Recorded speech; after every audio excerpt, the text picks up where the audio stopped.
Story 1. Surfing a fairly secluded reef break, offshore across the channel. This place is in a very southern state of Australia. Overcast weather, but still an amazing day for the waves. I was surfing with only one other guy. We were trading waves and getting to know each other in between sets. I asked what he did for a living, and he was a marine biologist. We had both recently moved to the area and were new to surfing it as well. Despite it being extremely good surf, after 40 minutes he said, "I don't like this. Something feels off. I feel like I'm being watched, like I'm bait." I didn't want to leave as it was excellent surf, but this guy was a marine biologist, so I took his instinct as a sign to play it safe. We paddled back across the deep channel together as quickly as we could without panicking and walked the 15-minute trek back to the car park, talking along the way. I got his mobile number for future surfs together, given how small town it is here and not knowing anyone. We noticed a 15-foot inflatable boat pull up near the reef and hang around for a bit without much thought. Later that night, while looking at my social media, I read about 3 fishermen at the same location we were at that morning at the same time, in their boat.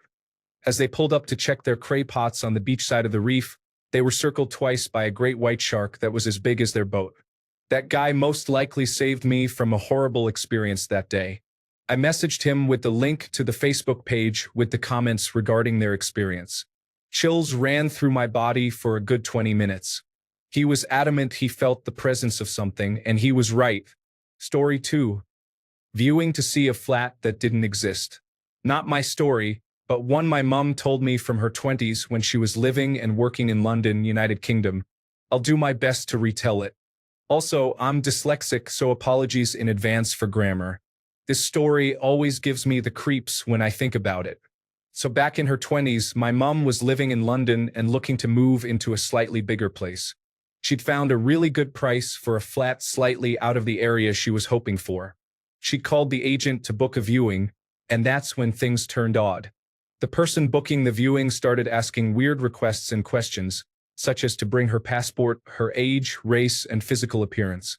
Would she be coming on her own? Did she have a car, or would she be getting the bus?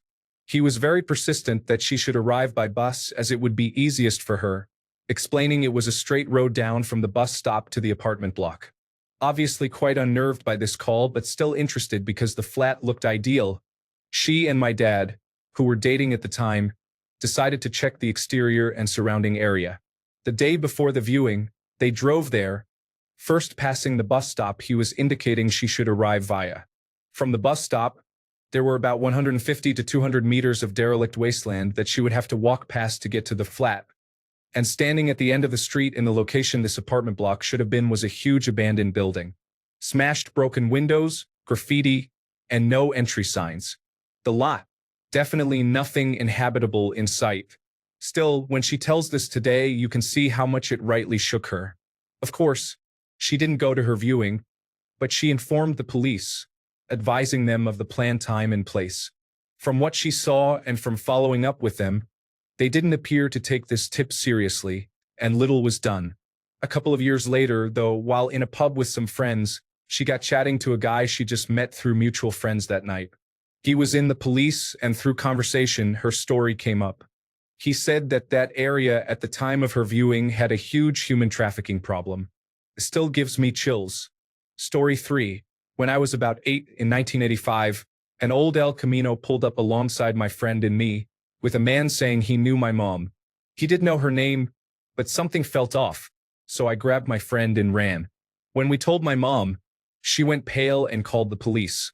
It turns out this guy thought my mom had stolen his job at the steel mill where she worked at the time and wanted to hurt her. He already had a warrant out for nearly killing his wife that morning. When I was 16, my mom had a terrible feeling about an outing some friends and I were going on. In hindsight, it was a foolish decision for me to go, but I did. Long story short, there was a car accident, my 2 best friends died, and I nearly did. It will be 30 years in November, and I still regret getting in that car every day. My friends might still be alive if I had not. My mom had that mama instinct, and she still does. More recently, I was at our other house in the country with my oldest son and his wife and kids. There was a break in the storms, and my son decided to go home instead of spending the night. I was filled with dread at the thought of them going home so late, since we were dealing with intermittent but severe storms. So much dread that I started crying and begging them not to leave. Thankfully, they agreed. We all started home the next morning with them following me and my husband. We came up on the stretch of road that we know has no lights at night, to see police barricading a washed-out bridge and cranes retrieving cars. We all piled out of our cars to ask the officers what happened. Apparently, there were several cars that had kept going, not knowing the bridge was out. The lone survivor in the first car had told the police that they went off the bridge at about 9:30 p.m. That is about the time my son wanted to leave. My husband just looked at me, and my boy hugged me extra tight because he knew what could have happened. Story 4. After graduating from undergraduate studies, I was working as a caseworker for individuals with developmental disabilities and was assigned a new case for a young man who had autism and severe behavioral concerns. I met him at his grandmother's house since she had custody of him, as his parents weren't around, and I believe his mom was in prison. I met this young man who was probably about 6 feet tall and weighed around 250 pounds, but had the developmental capacity of a 5-year-old child with a hair-trigger temper. The house he was living in was absolutely destroyed, and the only piece of furniture that was not smashed was an oversized beanbag chair in the living room. Grandma gave up trying to send the kid to school since he would absolutely destroy the place if he was forced to go. Grandma was no peach, but I felt for her and wanted to help. During one of the meetings I had with them, the kid and Grandma seemed especially tense, pacing around the room and smacking the walls. After about an hour of trying to get things done and realizing that it was not going to happen on this trip, it happens in this line of work, I decided to call it since the kid was becoming more and more agitated.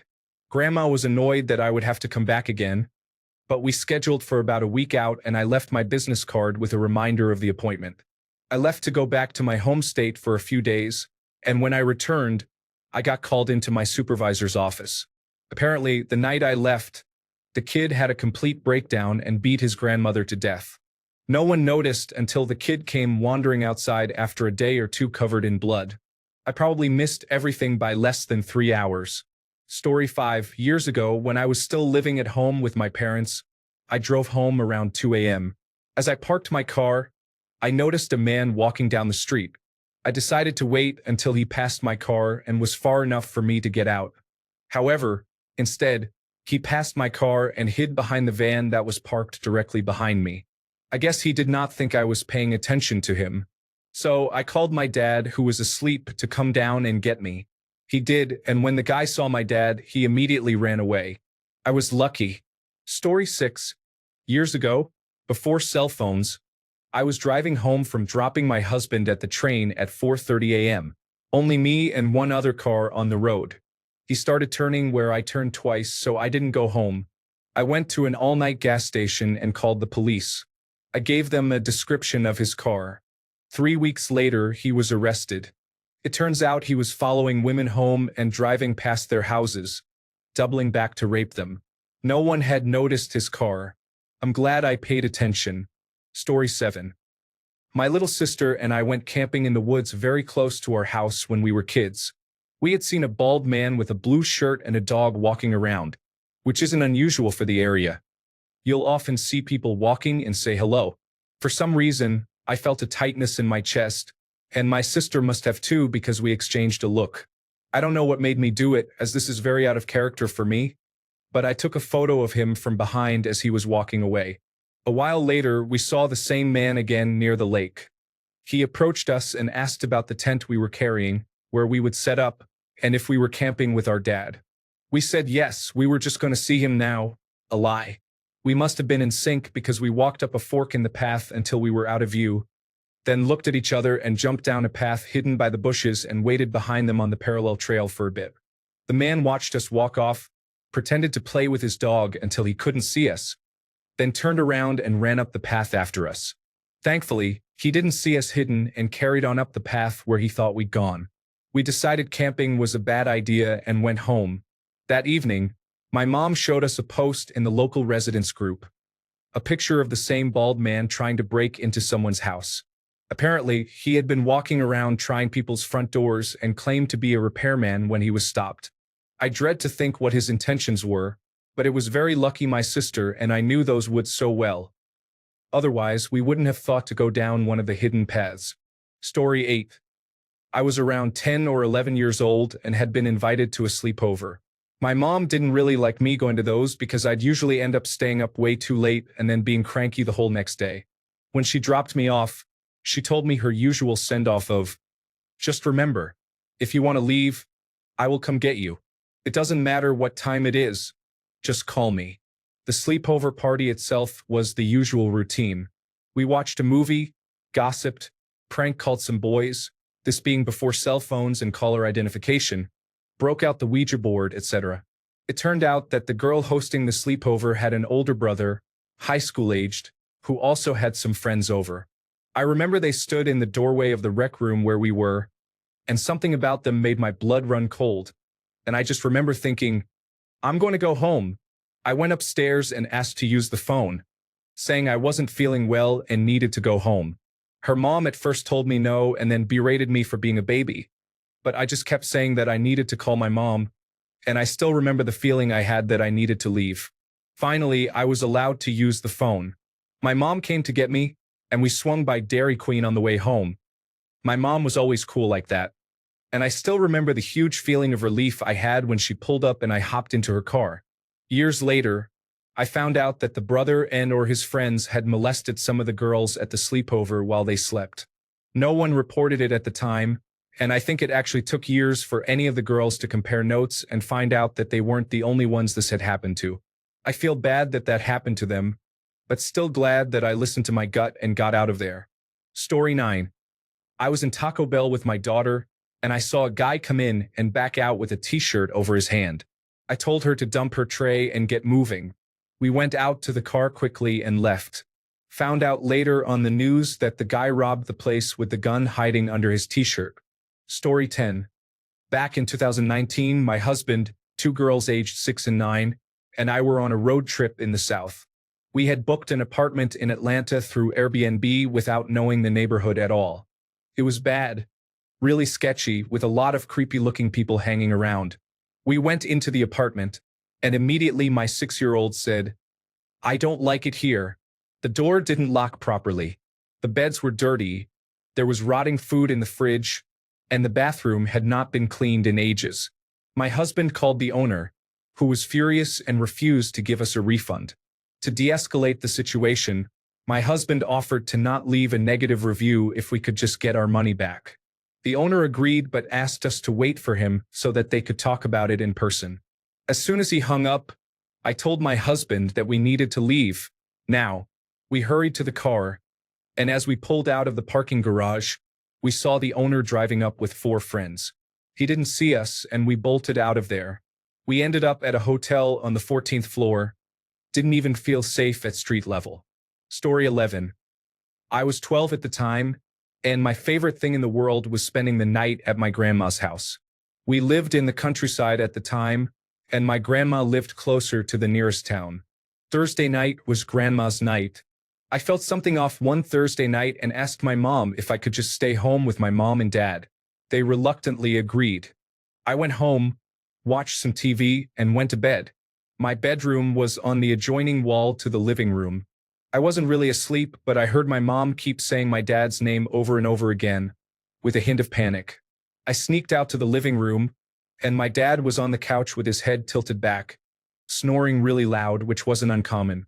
But my mom was beside him, shaking him and telling him to wake up. She yelled at me to go back to bed. I didn't, obviously. I sneaked to their bedroom to call 911. I told the dispatcher that my dad was asleep and my mom was trying to wake him up, but she couldn't. Eventually, the phone call went to the living room and my mom talked to the dispatcher. They sent an ambulance to the middle of nowhere. My dad had taken a bottle of diazepam to try to commit suicide. I remember sitting on the floor and holding his hand and repeating over and over that I loved him. The ambulance came and took him to the hospital, lights and sirens the whole way. We didn't know what happened during that time, but we found out a day or so later, and that is when our world changed. I am very sure if I did not call 911 that night, my dad would have succeeded, and it would have probably driven my mom over the edge as well. And I have no idea why I didn't want to stay the night at my nanny's. I just had that feeling that I needed to go home,